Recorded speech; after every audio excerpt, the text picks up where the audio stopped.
Olá, sabemos que Jesus foi um personagem histórico, mas uma pergunta tem sido feita ao longo dos séculos. Ele ressuscitou de fato? E se ressuscitou, que implicações isso tem em nossas vidas? Eu sou Marcos Alexandre, pastor da Igreja Presbiteriana do Brasil em Tauá, e nós estamos estudando as doutrinas da graça. Hoje falaremos sobre evidências e significado da ressurreição. Para isso eu lerei alguns versos de 1 Coríntios capítulo 15.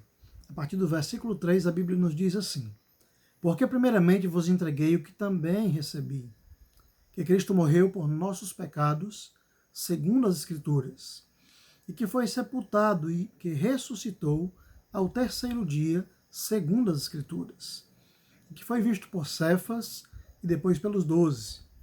Depois foi visto uma vez por mais de 500 irmãos, dos quais vive ainda a maior parte, mas alguns já dormem também.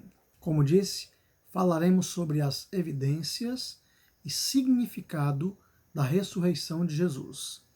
O objetivo desse vídeo é fazer você entender que a certeza da ressurreição de Jesus não só nos dá a esperança do futuro, mas deve gerar implicações para a nossa vida hoje, para a nossa vida odierna.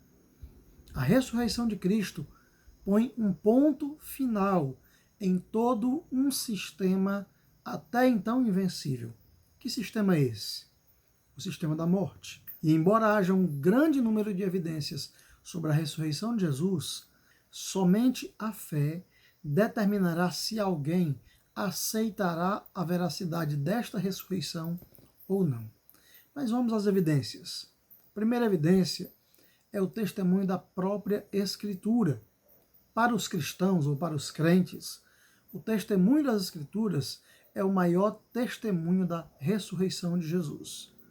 1 Coríntios, capítulo 15, versos 1 ao verso 4, vão tratar sobre este assunto. O Antigo Testamento havia anunciado que o Messias não seria vencido pela morte. Temos vários textos para provar isso. Salmos 16, 9 e 10 e Isaías 53, 10 são apenas dois que tratam sobre esse assunto. Também o testemunho apostólico ele é suficiente. Mateus 28, versos 1 a 10, Marcos 16, versos 9 a 14, Lucas 24, 1 a 15 e João, capítulo 20, versos 1 a 18, falam do testemunho dos apóstolos. A segunda evidência são as testemunhas oculares. Jesus, ele apareceu aos discípulos dentro de uma sala com as portas fechadas. João, capítulo 20, verso 19, narra esse momento. Também Jesus podia ser tocado. Lucas 24, 39, João 20, 27 e 1 de João 1, versos 1 a 4, mostram isso. Jesus comeu com os discípulos, Lucas 24, 41 a 43. Jesus apareceu visto durante 40 dias após sua ressurreição. Atos capítulo 1, verso 3 vai falar sobre isso. E ele foi visto por mais de 500 pessoas. Paulo trata isso em 1 Coríntios, capítulo 15, versos 5 e 6, texto que nós acabamos de ler. Uma terceira evidência é o testemunho do sepulcro vazio. O corpo de Jesus foi colocado em um sepulcro onde foi posto uma pedra de aproximadamente 2 toneladas, que não seria fácil de ser removida, porque esta pedra ficava sobre uma vala. Mateus diz que ela era uma grande pedra, está registrado em Mateus 27, verso 60. E ali foi posta uma escolta de aproximadamente 16 homens junto ao sepulcro. Além disso, a pedra foi selada, indicando com isso que o túmulo estava sob a proteção do Império Romano. Quem quer que seja que quebrasse o selo seria preso e crucificado. A quarta evidência é o testemunho de vida daqueles apóstolos. Com a morte de Jesus, os discípulos ficaram profundamente abatidos e com medo. João capítulo 20, verso 19, trata sobre isso. Muitos voltaram para as suas casas. Lucas 24, 13 fala sobre isso. de repente algo mudou. Eles abandonaram o medo e se encheram de coragem. A alegria tomou o lugar da grande tristeza que estava abatendo seus corações. A constatação de que Jesus não foi detido pela morte, mas tinha ressuscitado, encheu os apóstolos de coragem para pregar e para testemunhar. Atos 2, versos 12 a 41, Atos capítulo 4 e capítulo 5, Atos 4, verso 10, 4, verso 21, 5, 40 e 5, 41 e 42. Vão tratar sobre isso. O martírio daqueles apóstolos é uma evidência clara da ressurreição de Jesus. Eles ofereceram a sua vida para a causa de Jesus Cristo e por isso foram mortos. Há ainda uma quinta evidência. Mas alguém dirá: como ressuscitam os mortos? E em que corpo eles vêm? 1 Coríntios 15, 35, Paulo diz que para que o corpo nasça, ele primeiro precisa morrer. 1 Coríntios 15, 36 ao verso 38. A Bíblia não deixa dúvidas sobre a ressurreição física de Jesus. Atos 10, 41, Lucas 24, 39, lembrando que Lucas era um cientista de sua época. Precisamos também entender que Jesus possuía um corpo material e espiritual. Isso ao mesmo tempo. É um corpo perfeito, sem os limites impostos pela fraqueza ou pelo pecado. É um corpo glorioso, incorruptível, imortal e espiritual. E qual então o significado da ressurreição? Primeiro significado, nossa visão sobre a ressurreição e a consumação. Se a ressurreição não tivesse ocorrido, a redenção não seria possível. 1 Coríntios 15, 14 a 19 tratam sobre isso. A ressurreição de Cristo é uma demonstração majestosa do poder de Deus, de que Ele pode salvar a todos. A ressurreição é a consumação do pacto, é o restabelecimento da vida do pacto. Sem a ressurreição, no entendimento da teologia reformada, simplesmente não haveria redenção, pois a ressurreição consuma a redenção. Segundo significado da ressurreição é a certeza da justificação. A ressurreição ela está ligada à justificação que nos dá paz com Deus. Romanos 4, 25 e Romanos 5, versículo 1 dizem isso. Sem a ressurreição, não seríamos justificados, pois a obra de Cristo realizada por meio de sua morte não poderia ser aplicada a nós. A ressurreição de Cristo deu validade à sua própria morte em nosso lugar.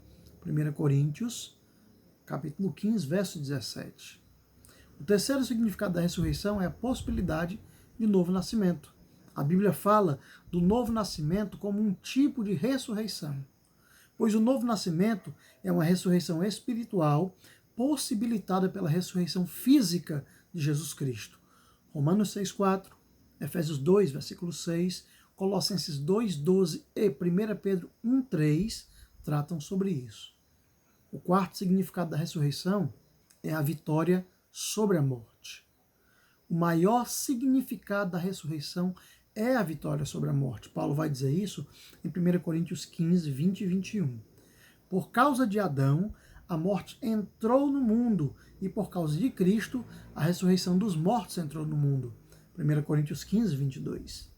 Se não há ressurreição, não existe nenhuma vantagem em viver de maneira honesta, justa e piedosa. 1 Coríntios 15, 32 e 2 Coríntios 4, 14 tratam sobre isso. Mas então, o que muda com a ressurreição de Cristo? A primeira mudança bíblica é o dia do descanso. No Antigo Testamento, guardava-se o sábado. No Novo Testamento, passou-se a guardar o primeiro dia da semana, que é o sábado cristão, ou seja, o descanso cristão. A ordenança para a guarda do sábado no Antigo Testamento não se repete no Novo Testamento. Os cristãos se reuniam e até celebravam a ceia do Senhor no primeiro dia da semana. Atos 20, versículo 7, 1 Coríntios 16, versículo 2 e Apocalipse 1:10 tratam sobre isso. Temos o testemunho dos pais da igreja como Justino, Dionísio, Irineu, que diziam que os cristãos guardavam o primeiro dia da semana. A segunda mudança é o poder na vida daqueles que creem. É por meio da ressurreição de Cristo que Deus dá a vitória para o crente nesta vida. Romanos 6, verso 4 diz isso. A conversão, queridos, introduz duas novas realidades na vida do cristão. Uma de morte e outra de vida. O crente é unido na morte e na ressurreição de Cristo. Assim, ele morre juntamente com Cristo para o pecado e ressuscita juntamente com Cristo para uma vida totalmente nova. Romanos 6, versículo 11, trata sobre isso. A partir também da ressurreição de Cristo, o crente é levado a uma nova posição, pois já dispõe da posição de ressuscitado, conforme Efésios 1, versos 19 e verso 20. A terceira mudança com a ressurreição é nossa visão da ressurreição futura. A ressurreição de Cristo garante que todos os crentes ressuscitarão. 1 Coríntios capítulo 15, versos 42 e 44, Paulo falará sobre isso.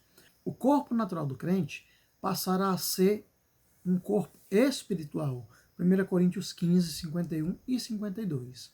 Os que estiverem vivos na volta de Cristo não passarão pela morte, mas serão transformados e terão o mesmo corpo da ressurreição de Jesus. Portanto, a esperança da ressurreição produz uma vida diferente, uma vida de serviço cristão. 1 Coríntios 15, verso 58.